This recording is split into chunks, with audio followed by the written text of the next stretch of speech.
tao sa kabilang line. Hello, good evening. Good evening po, Papa Jan. Good evening, Jurgens, tama? Apo.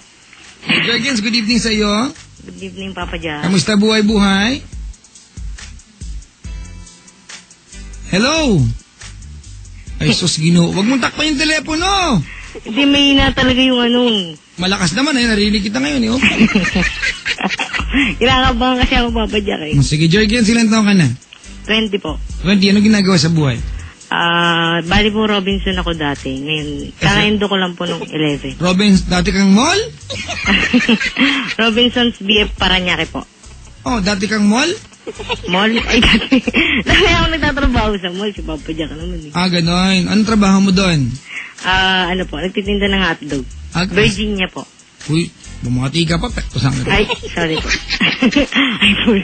Magkano isang footlong pag ganyan? Ay, wala pong putlong po. Hotdog lang talaga. O, di ba hotdog ang footlong? Mahaba yung Papa Jack eh. Malamang, footlong nga eh. Ganun. Magkano yung pagbibacon, magkano? Pagbibili po? Hindi, nanakawin. Siyempre, bibili. 12 pesos po, per stick po. Ganun. Opo. Sige, anyway, Jurgens, anong balak mo sa buhay ngayon? Walang hanap buhay. Bali po dito po ako sa Quezon City. Nagbabantay po sa ate ko. Kasi kakaras pa lang niya eh. Ako muna yung bantay sa anak niya. Ganun. Sige, pagbutihin mo yan, ha? Apo. At pakisabi sa yung ate, get well soon. Apo. Alright, dali. Ito. Kasi Papa Jack, may relasyon po ako. Yung babae din. Oo. Nawala ka na agad. Hindi ko nga sinasabi. Kasi ganun yun, di ba? Kasi kung may boyfriend ka, ang sabihin mo sa akin, may boyfriend po ako, di ba? Kaya nga. Ganun yun. Ano ka ba? Siyempre, lagi may tumatawag sa akin ganyan. Pag ang bitaw sa akin, may karelasyon po ako, malamang kapwa ko yan. Ganun. Sige.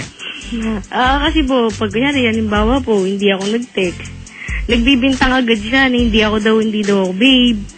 Tapos may iba daw ako. Ganun. Yun lang ba?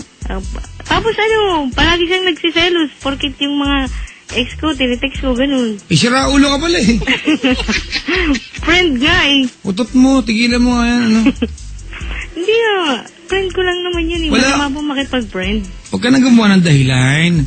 Hindi talaga tama yun, di ba? Huwag mong sisihin yung girlfriend mo kung may issue siya kasi nakikipag-textmate ka sa mga ex mo. Kahit sino magagalit. Sabi ko nga. Diba? Magdadahilan ka pa. Saan kita dyan eh?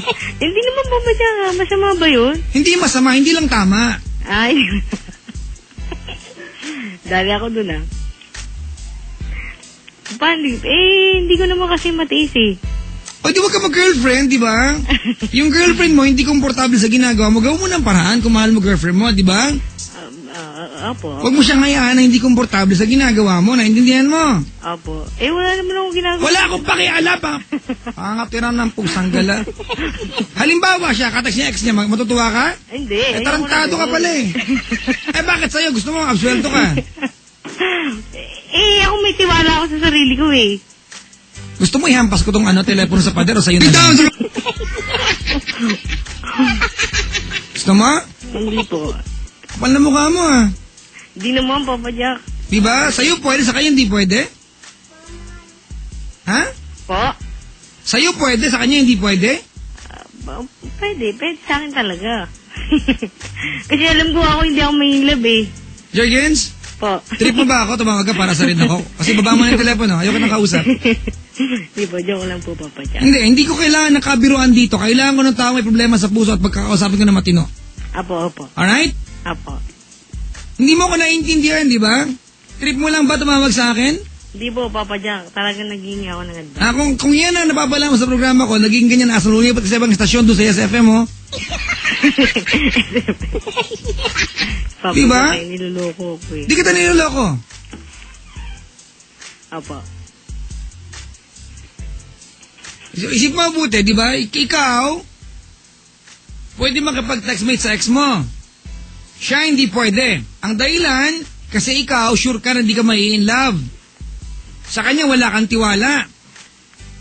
Tumawag ka sa akin kasi, ang sinasabing parang walang tiwala sa'yo, di ba? Apo. Ikaw itong tarantadong walang tiwala sa kanya eh. May nakakatawa? Wala po. May nakakatawa? Wala po. Ba't ka tumatawa? Natatamaan ako eh. Ha? Natatamaan po. May gusto ka pang tanong? Ayaw na kitang kausap eh. May gusto ka pang tanong? Wala na po, Papa.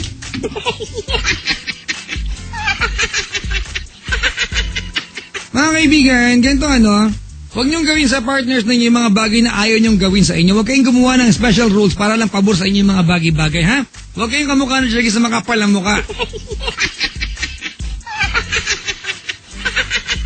Diba? Kalahin mo, diba? Pwede ka makipag-textmate sa ex. Yung girlfriend mo, hindi pwede kasi ikaw mapagkakatiwalaan siya. Hindi ganon? Pakahayop na ugali, no? Hindi pa ako galit. Hindi nga, ano ba?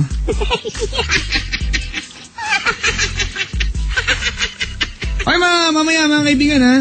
Ako po'y babasa po ng mga sulat, yung letters na sent through text. Ang format Love Radio space at TLC space letter, space, yung the body of your letter at isend sa 2600. Ayan, Papa Jack, kausap mo, tomboy. Oo nga po, walang masama sa pagiging tomboy.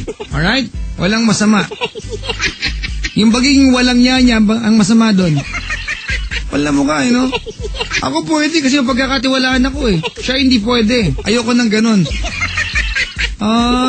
Magaling ka, ha? Wanang kasana ng girlfriend mo. Tawag sa akin mga kaibigan over 8326171 or 1-800-10-100-LOVE.